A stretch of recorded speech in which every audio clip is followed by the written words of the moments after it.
বিহাৰত পূৰ্ণগতিত খেলো ইণ্ডিয়া যুৱ ক্ৰীড়া 2025 কোৱাৰ্টাৰত টেবুল টেনিছ খেলুৱৈ প্ৰিয়ানুজ ভট্টাচাৰ্য দ্বিতীয়টো সোণ জয়েৰে জনঞ্জয় জ্যোতিৰ অন্যান্য সফলতা অসমৰ পদকৰ সংখ্যা 3টালৈ বৃদ্ধি অসমৰ জনঞ্জয় জ্যোতি হাজৰিকাই বিহাৰত চলি থকা সপ্তম সংখ্যক খেলো ইণ্ডিয়া যুৱ ক্ৰীড়াত দ্বিতীয়টো সোণৰ পদক লাভ কৰিবলৈ সক্ষম হৈছে ৰাজ্যখনৰ ঐতিহাসিক চহৰ গয়াত অনুষ্ঠিত যুৱ ক্ৰীড়াৰ সাঁতোৰ প্ৰতিযোগিতাত বুধবাৰে অসমৰ প্ৰতিভাৱান সন্তৰণবিদগৰাকীয়ে ল'ৰাৰ 100 মিটাৰ বাটাৰফ্লাইত অৰ্জন কৰে সোণ ইফালে দুদিন পূৰ্বে জনঞ্জয় জ্যোতিয়ে ল'ৰাৰ 50 মিটাৰ বাটাৰফ্লাইত শ্ৰেষ্ঠত্ব অৰ্জন কৰি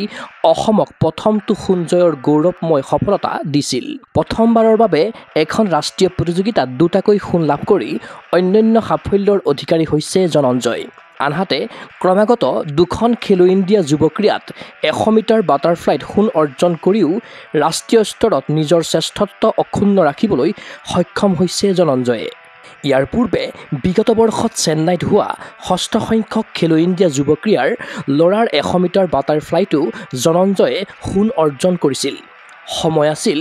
55.56 ছেকেণ্ড কিন্তু বুধবাৰে অসম সন্তানগৰাকীয়ে প্ৰদৰ্শন উন্নত কৰিবলৈ সক্ষম হয় 55.52 ছেকেণ্ডতে লক্ষ্যত উপনীত হৈ স্বৰ্ণ পদকৰ অধিকাৰী হয় জনঞ্জয় খেলো ইণ্ডিয়া যুৱ ক্ৰীড়াত এয়া জনঞ্জয়ৰ সামগ্ৰিকভাৱে তৃতীয়টো সোণৰ পদক ইফালে অসমৰ প্ৰতিভাৱান টেবুল টেনিছ খেলুৱৈ প্ৰিয়ানুজ ভট্টাচাৰ্যই চলিত সপ্তম খেলো ইণ্ডিয়া যুৱ ক্ৰীড়াৰ ল'ৰাৰ একক শাখাৰ কোৱাৰ্টাৰ ফাইনেলত প্ৰৱেশ কৰিছে বুধবাৰে তেওঁ কৰ্ণাটকৰ বৰুণ কাশ্যপক 3-0ৰ পোনপটীয়া ছেটত পৰাস্ত কৰি ক্ৰমাগত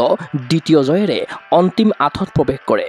অপৰাজেয় প্ৰিয়ানুজে ৰাজগিৰত অনুষ্ঠিত টেবুল টেনিছৰ 18 বছৰ অনুৰ্ধ শাখাৰ প্ৰথম মেচত মণিপুৰৰ চেগাল সিঙক 3-0ৰ পোনপটীয়া ব্যৱধানত হৰুৱাইছিল তদুপৰি ভলীবলৰ পাছত অসমৰ ছোৱালীৰ কাবাডী দলেও হতাশজনক প্ৰদৰ্শন কৰি গ্ৰুপতে অভিযান সমাপ্ত কৰিছে মঙলবাৰে নিশা নিৰ্ণায়ক মেচত উত্তৰ প্ৰদেশে 51-21ৰ ব্যৱধানত পৰাস্ত কৰে অসমক উল্লেখ্য যে অসমৰ ভলীবল আৰু কাবাডী দলে এখনো মেচত জয় অৰ্জন কৰিবলৈ সক্ষম নহল একেদৰে গাটকাৰ অসম দলেও কোৱাৰ্টাৰ ফাইনেলত পৰাস্ত হয় জনঞ্জয় জ্যোতিৰ দুটা সোণসহ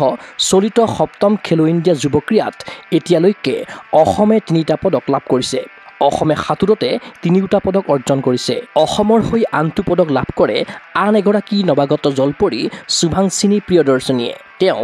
ছোৱালীৰ 200 মিটাৰ ফ্ৰী ষ্টাইলত ব্ৰঞ্জ অৰ্জনেৰে অসমলৈ গৌৰৱ কঢ়িয়াই আনিছে ক্ৰীড়া অনুৰাগীৰ আশা খেলো ইণ্ডিয়া যুৱ ক্ৰীড়াত অপ্ৰতিৰোধ্য হওক অসমৰ উদিত খেলুৱৈ অভিলেখ সংখ্যক পদক জয়েৰে অসম মাতৃক কৰক গৌৰৱৰ ভাগিদাৰ নিউজ ডেস্ক ৰিপৰ্ট গোগো স্পৰ্টছ এনে ফিজিকেল এডুকেশ্যন বিষয়ত ডিগ্ৰী পাঠ্যক্ৰমৰ কাৰণে অসম তথা উত্তৰ পূৰ্বাঞ্চলৰ প্ৰথমখন শিক্ষানুষ্ঠান অভিৰুচি ইনষ্টিটিউট অৱ ফিজিকেল এডুকেশ্যন 2 বছৰীয়া ফিজিকেল এডুকেশ্যনৰ BPEd পাঠ্যক্ৰম আৰু 4 বছৰীয়া BPES পাঠ্যক্ৰমৰ বাবে নামভৰ্তি চলি আছে বিতংকৈ জানিবৰ বাবে আজি যোগাযোগ কৰক যোগাযোগৰ নম্বৰসমূহ হৈছে 9435100098 7002 33540 88765210098 website www.aipguwahati.in